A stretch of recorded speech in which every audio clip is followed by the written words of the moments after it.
কি হয়েছে ওর? গ্যাসের সমস্যা। এই বয়সে গ্যাসের সমস্যা? কি খাইছো? খাইতে হইছে মাত্র। হ্যাঁ? গ্যাসের কারণে কি বমি হয়েছে? বমি আসতেছে।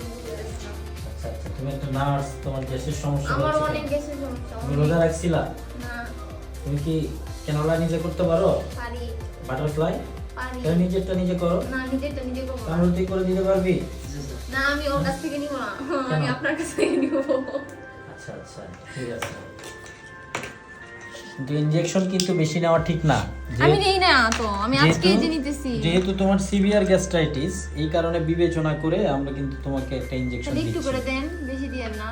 বেশি দিব না? একটু দিয়েন একটু খালি। দিব? আচ্ছা আচ্ছা। তাহলে একটু দিলে আমার নাহলে আমি আবার বেশি অসুস্থ হয়ে পড়বো আজকে।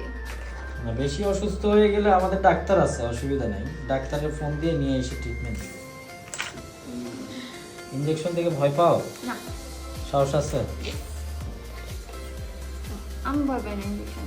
ঠিক আছে, কোনো সমস্যা নাই। এখানে কেউ ভয় পাইলে সে বের হয়ে যায়। মুটি করো। মোড়ে হাত মোড়ে। তোমার জন্য আমরা কোনো গ্লাভস ইউজ করতেছি না, ঠিক আছে? তোমার রোগ প্রতিরোধ ক্ষমতা এমনিই বেশি, যে কোনো প্রসিডিওরের ক্ষেত্রে কিন্তু গ্লাভস ইউজ করা উচিত এবং হ্যান্ড স্যানিটাইজ করে নেওয়া উচিত। আমি অলরেডি হ্যান্ড স্যানিটাইজ করে আসছি, সো গ্লাভসটা ইউজ করতেছি না। নন টাচ টেকনিকে আমি ওকে একটা ইনজেকশন দিচ্ছি। ইনজেকশনটার নাম হচ্ছে ইনজেকশন প্যান্টোনিক্স। এটা ওর সিভিয়ার গ্যাস্ট্রাইটিসের কারণে আমরা ইনজেকশনটা দিচ্ছি। আমার তো প্রায় সময় গেছে সমস্যা। আচ্ছা, একটু মুড করো, হাতটা রিল্যাক্স থাকবে, বড় করে একটু নিঃশ্বাস নেবা। তোমার নাম জানো কি? কি নাম বলো? সিন্ধি। সিন্ডি। ওকে, ফাইন। টের পাইছো কিছু? না, ব্যথা লাগছে? অবস্থ। দেখো, আমরা একটু স্লোলি দিব। আগে টেনে নিচ্ছি যে ব্লাড ফ্লো ঠিক আছে কিনা, তারপর আমরা স্লোলি, একদম স্লো।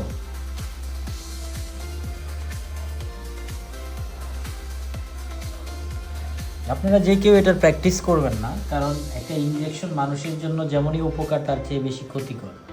বিশেষ করে গ্যাস্ট্রিকের ওষুধগুলো মানুষের বেশি ক্ষতি করে।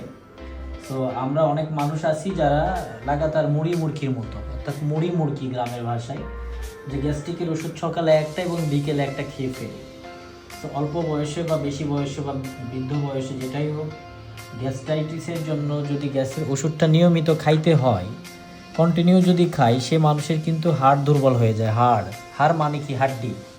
হাড্ডি কিন্তু দুর্বল হয়ে যায়। এক পর্যায়ে গ্যাস্ট্রাইটিসের ওষুধ অনেক বেশি খাওয়ার ফলে ওই যে হাড় বা হাড্ডি, এটা শক্তিশালী হাড্ডিগুলো কিন্তু নর্মাল হয়ে যায়, দুর্বল হয়ে যায়। অনেক সময় ঠুনকো আঘাতে পড়ে গেলেও কিন্তু ভেঙে যাওয়ার সম্ভাবনা থাকে। সো আমরা অ্যাভয়েড করব ইনজেকশন বা যে কোনো ধরনের ওষুধ থেকে অ্যাভয়েড করার চেষ্টা করব। আমাদের লাইফস্টাইলকে সুন্দরভাবে ফলো করার চেষ্টা করব। আমরা এমনভাবে চলার চেষ্টা করব যাতে করে কোনো রোগ আমাদেরকে কষ্ট না দিতে পারে। ইভেন যতটুকু সম্ভব যে কোনো মেডিসিন থেকে আমরা দূরে থাকার চেষ্টা করব। Thank you everyone. আসসালামু আলাইকুম।